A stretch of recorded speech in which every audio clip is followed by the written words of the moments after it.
সুমন, তুই জানিস আমি গত সপ্তাহে একটা অসাধারণ বই পড়লাম, দ্য সাইকোলজি অফ মানি। শুনেছি বইটা টাকা কামানোর মনোবিজ্ঞান নিয়ে লেখা। শুধু টাকা না রে, টাকার প্রতি মানুষের মানসিকতা কেমন সেই নিয়েই বইটা লেখা। মানে আমরা কিভাবে টাকা নিয়ে ভাবি, টাকা কামানোর লোভ করি, টাকা হারানোর ভয় পাই, এগুলো নিয়েই বইটা। আচ্ছা, বল তাহলে কি শিখলি বইটা থেকে? প্রথমেই শিখলাম যে ধনী হওয়া আর ধনী থাকা দুটো আলাদা জিনিস। কেমন করে? ধর, একটা লোক লটারিতে ৫ কোটি টাকা পেল। হঠাৎ করে সে ধনী হলো, কিন্তু কয়েক বছরের মধ্যেই সে সব টাকা শেষ করে ফেলল। কারণ গাড়ি কিনলো, বড় বাড়ি বানালো, পার্টি করলো। টাকাকে কিভাবে ধরে রাখতে হয় সেই জ্ঞান তার ছিল না। মানে ধনী হওয়া হয়তো কিছু জনের ভাগ্যের ওপর নির্ভর করে, কিন্তু ধনী হওয়ার পর ধনী অবস্থায় টিকে থাকতে গেলে কৌশল আর সতর্কতা লাগে। একদম, এটা না শিখলে টাকার পাহাড়ও বালির মতো একদিন ভেঙে যায়। দ্বিতীয়ত আমি শিখেছিলাম সময় আর কম্পাউন্ডিংয়ের ম্যাজিক। আচ্ছা, তাহলে টাকা বাড়ানোর জন্য কি কি কৌশল লেখা আছে বইটায়? ধৈর্য আর কম্পাউন্ডিং। ধর, তুই প্রতি মাসে শুধু 500 টাকা জমালি। প্রথমে মনে হবে তেমন কিছুই জমছে না, এই কটা টাকায় কী বা হবে। কিন্তু 10-15 বছর পর দেখবি সেই টাকা কম্পাউন্ড হয়ে কয়েক গুণ বেড়ে গেছে। বিন্দু বিন্দু জলকণা দিয়ে যেমন সমুদ্র তৈরি হয়। একদম। ওয়ারেন বাফেটের কথা জানিস তো? মানুষ ভাবে ওনার বুদ্ধি ওনাকে ধনী করেছে। আসল রহস্য হলো উনি ছোটবেলা থেকে বিনিয়োগ শুরু করে আজও চালিয়ে যাচ্ছে। সময়ই আসল সম্পদ, যা যে কোনো কিছুকে বাড়িয়ে দেয়। বইটির 3 নম্বর পয়েন্ট ছিল ভাগ্য বনাম দক্ষতা। কিন্তু এইসবে ভাগ্যের ভূমিকা কেমন? বিশাল।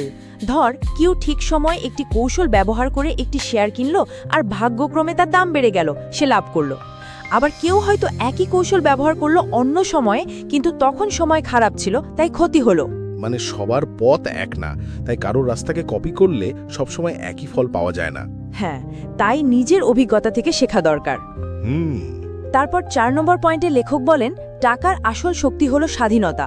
কিন্তু মানুষ তো টাকা চায় বিলাসিতা করতে।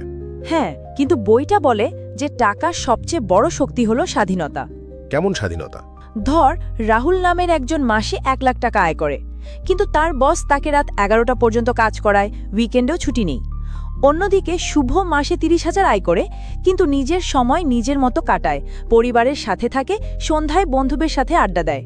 বল, কে বেশি সুখী? অবশ্যই দ্বিতীয়জন। স্বাধীনতাই আসল বিলাসিতা। 5ম পয়েন্টে বলা হয় যে আয় নয়, সঞ্চয় আসল। একটা জিনিস মনে রাখিস, ধনী হওয়ার আসল রহস্য আয় না, সঞ্চয়। আয় কম হলে সঞ্চয় করব কিভাবে? আয় যাই হোক, খরচ যদি সামলাতে না পারিস, সব শেষ। অনেকেই মাসে লাখ টাকা আয় করেও ঋণে ডুবে যায়। আবার কেউ 20-30 হাজার আয় করেও নিয়মিত সঞ্চয় করে ধীরে ধীরে টাকা জমিয়ে ফেলে।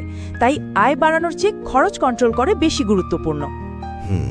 6 নম্বর পয়েন্ট হলো ভবিষ্যৎ অনিশ্চিত, তাই নিরাপত্তা দরকার। ঠিক বলেছিস, কিন্তু ভবিষ্যৎ নিয়ে তো চিন্তা সবসময়ই হয়। এই জায়গায় বইটা বলে টাকা মানে শুধু সুযোগ নয়, এটা নিরাপত্তাও। ধর, কারো হাতে ইমার্জেন্সি ফান্ড নেই, হঠাৎ অসুস্থ হলো বা চাকরি চলে গেল, তখন সে একেবারে ভেঙে পড়ে। কিন্তু যার হাতে কিছু সঞ্চয় আছে, সে ভয় পায় না। মানে টাকা শুধু আরাম না, মানসিক শান্তিও দেয়। 7 নম্বর পয়েন্টে লেখক বলেন মানুষের লোভের কোনো শেষ নেই। হ্যাঁ, মানুষ তো সবসময় আরো চাই করে। এটাই সবচেয়ে বড় সমস্যা। ধর, তুই একটা আইফোন কিনলি, কয়েক মাস পরে নতুন মডেল লঞ্চ হবে, তোর তখন সেটা নিতে মন হবে। তুই একটা ফ্ল্যাট কিনলি, তারপর আবার ভাববি এবার একটা গাড়ি চাই। এভাবে লোভের শেষ নেই। মানে যা আছে তাতেই খুশি হতে শেখাই আসল। 8 নম্বর পয়েন্টে বলা হয় যে ধৈর্যই আসল।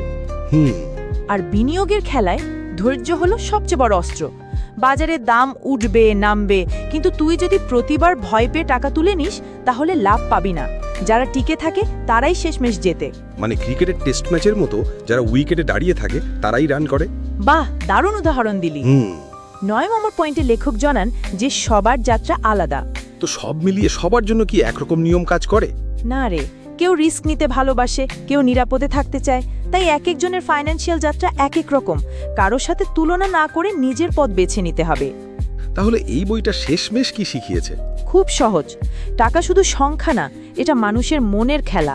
ধৈর্য, সঞ্চয়, সন্তুষ্টি আর স্বাধীনতাই হলো আসল সম্পদ। বাহ, দারুণ লাগলো শুনে। মনে হচ্ছে এই বইটা সবাইকে একবার হলেও